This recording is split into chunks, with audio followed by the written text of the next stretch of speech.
our Utah sticker. Here I go.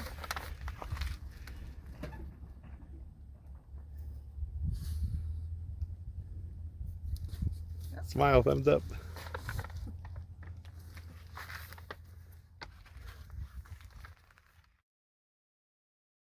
In the middle of the day, you turn to me and say, come on, let's get away.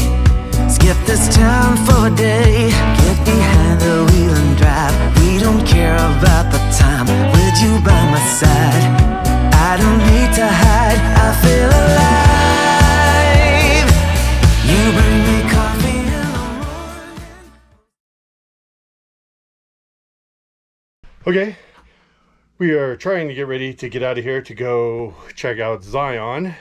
Jack, where you at? Jack has been outside, inside, outside. He followed me to the bathroom, back. He's just going nuts, not wanting to sit at home. So we're waiting on Michelle. Here we go. Here's who we're waiting on. Okay, I have the information guide. Now, do we want to like get this thing to mail too while we're at it? Do you think that would be a good idea? Sure, yeah, let's grab that. Let's go ahead. Why don't you grab the coffee pot in case we need some coffee? Hey, you know what? It's late afternoon. We might need the mattress too. We might need to take a nap or something.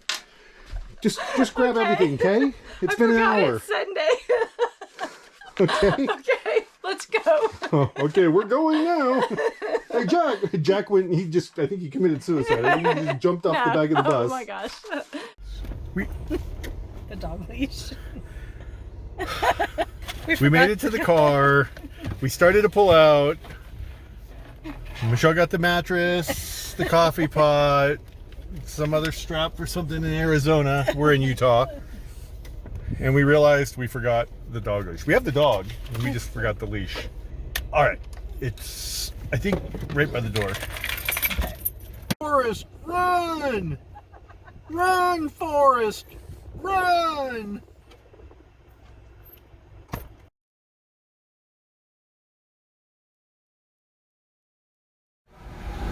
So here we are, we're driving to Zion for the first time.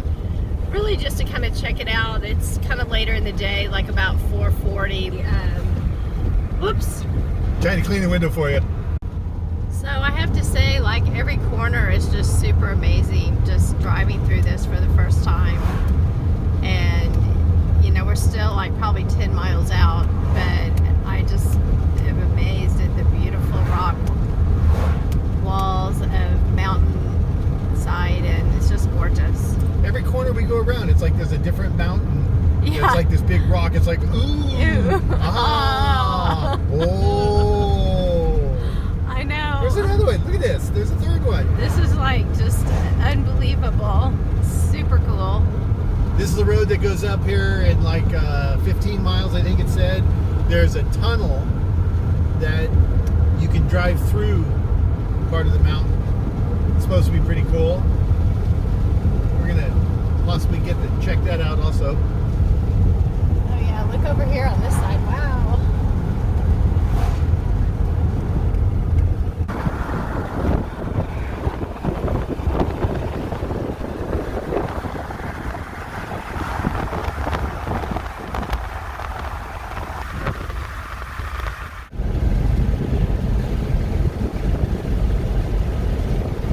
I just can't imagine like being a person on a horse that discovered this for the first time. It's like, yeah, we're just gonna giddy up over these mountains here. George, I told you we should have made a left at the river. I'm sure the people that live here must be just used to this every single day, but I think they're pretty blessed to live in a beautiful place like this. It's awesome. This is our second day here. We arrived yesterday, so we didn't do anything. Kind of got a spot where we're boondocking, got all set up today. Now we're just going up to check out the entrance into the park and that kind of stuff. But, you know, we're in Utah now, and we plan on hitting all the top fives, plus a couple others, dropping down into Colorado. So I don't know how long we're going to be in Utah, seeing everything that's in here in the top five. We have no plan or destination, so it's something I'm trying to get used to, because I'm kind of like a, you know, a rolling stone. You know, I like to just keep on keeping on. But we're going to try to slow down and go in and see all the different parks and try all the different things. And who knows, we may be here for a couple months. Wow, so we're just getting right at the entrance here. Gosh. All right, Michelle, tell him, what was one of the benefits of marrying me? Well, Shane's a lifetime pass holder for being a disabled veteran, so we get into the access pass into the parks for free, so that's pretty cool. She has a little notebook that she keeps each park we go into the entrance fee, so she knows if it's actually paying off to be married to me. Yep, there you go. Access pass, all veterans, I think disabled veterans, seniors over a certain age. You definitely want to get this, send in for it. All your parks are free. Your access in, and everybody that's with you in the car is also free. So you want to get this? We use it at every park we go to. It's great. And Michelle says it's paying her benefits. It's a perk, for sure.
This is why you wouldn't want to be in the motorhome. Yeah, no kidding.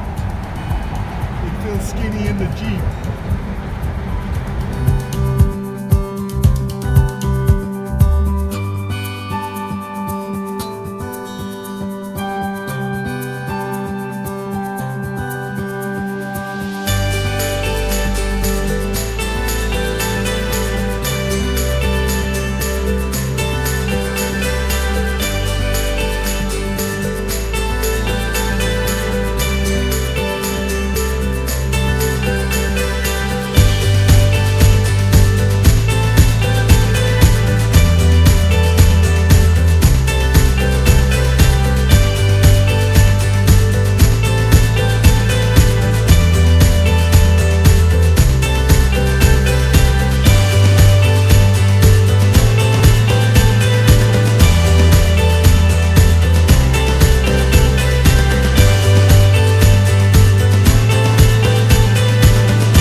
Out on a little walk here.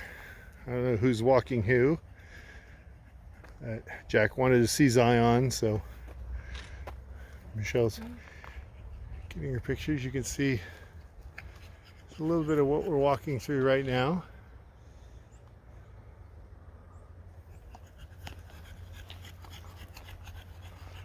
Switch views there.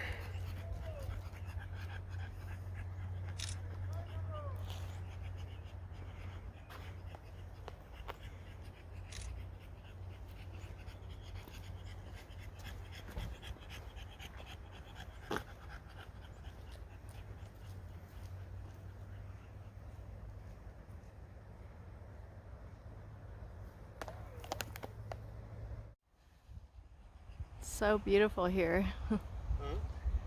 Just really pretty.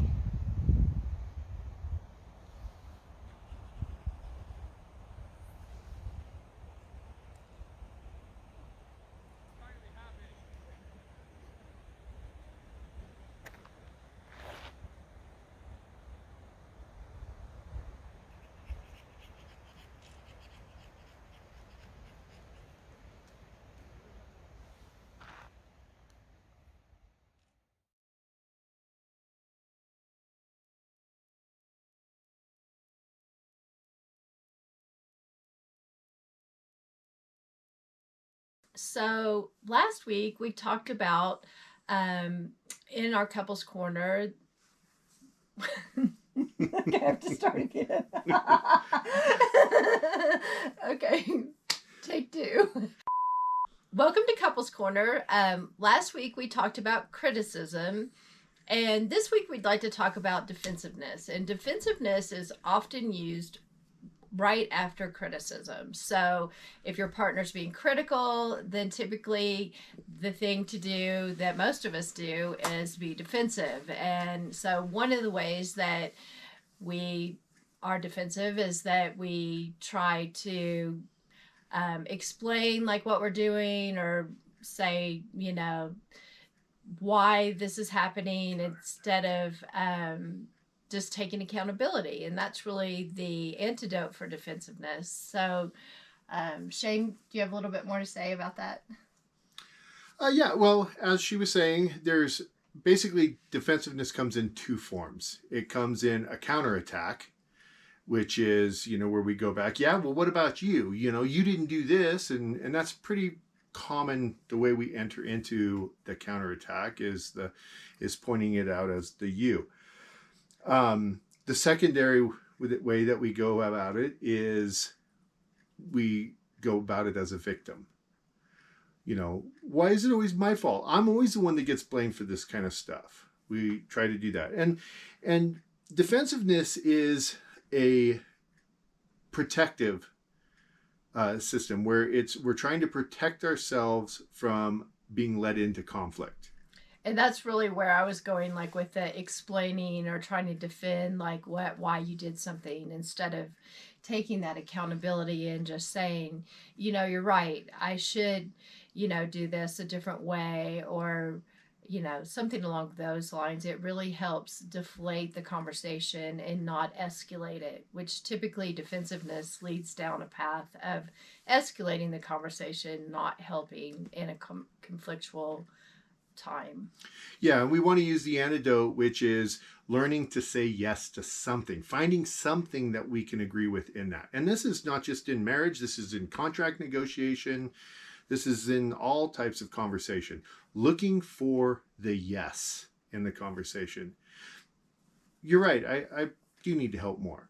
Something along those lines.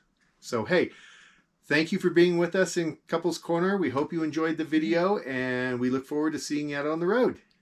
Bye. Bye-bye. When we go to bed at night.